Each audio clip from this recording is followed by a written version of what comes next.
सुप्रभात बच्चों। मैं आपकी हिंदी की अध्यापिका फिर से आपके समक्ष उपस्थित हूँ एक नई कक्षा लेकर के।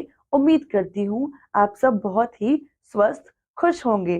तो चलिए आज के पाठ की शुरुआत करते हैं। आज का पाठ है हमारा पाठ 14, ठीक समय पर। ठीक समय पर यानी इस शब्द से, इस लाइन से क्या आप कुछ याद कर पाते हैं? क्या आप कुछ सोच पाते हैं कि ठीक समय पर क्या होता है? क्या ठीक समय पर होता है? नहीं समझ में आता? तो चलिए हम इस पाठ के जरिए जानने की कोशिश करते हैं। तो इस पाठ को शुरू करने से पहले हम इस कविता के बारे में कुछ इसका परिचय जान लेते हैं। और यह एक कविता है जो बहुत ही रोचक है। चलिए, इस कविता में समय के महत्व के बारे में बताया गया है कि जो समय को नष्ट करता है, समय उसे नष्ट कर देता है।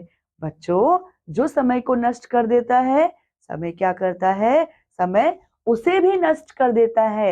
इस ज्ञान को समझने के लिए आइए हम कविता की शुरुआत करते हैं। तो कविता इस प्रकार है। ठीक समय पर नित्य उठ जाओ, ठीक समय पर चलो नहाओ, ठीक समय पर खाना खाओ, ठीक समय पर पढ़ने जाओ, ठीक समय पर मौज उड़ाओ, ठीक समय पर गाना गाओ, ठीक समय पर सब कर पाओ तो तुम बड़े कहलाओ।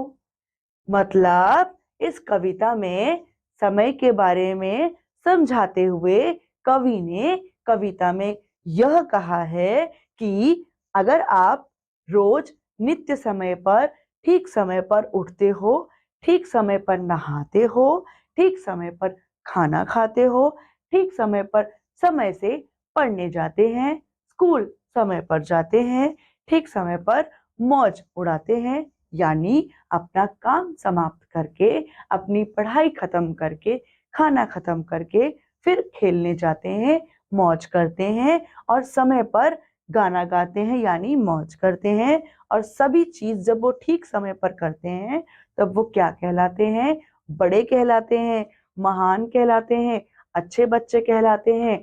तो समय का महत्व इस प्रकार बहुत ही महत्वपूर्ण है हमारे जीवन में बच्चों।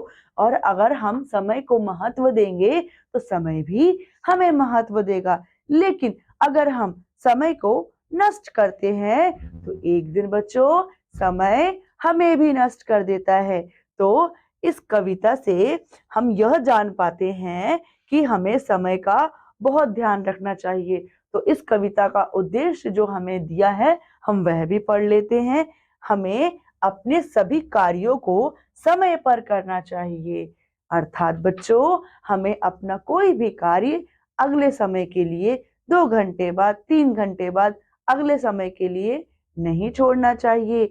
हमें हमारे पास जो समय है, जिस समय पर हमें वह कार्य करने को दिया गया है या जिस समय पर वह कार्य किया जाना चाहिए, हमें उसी समय पर वह कार्य समाप्त करना चाहिए, जिससे हम महान बनते हैं, बड़े बनते हैं और हमारा कार्य समय पर पूरा होता है और समय भी हमारी आगे बढ़ने में मदद करता है। तो चलिए बच्चों, इसी सीख के साथ हम इस कक्षा को आज यहीं पर विराम देते हैं और मैं अब आपसे अगली कक्षा में अगले पाठ के साथ, अगली सीख के साथ मिलती हूँ। तब तक बच्चों समय पर काम करो, एंजॉय करो और खुश रहो, पढ़ते रहो। बाय।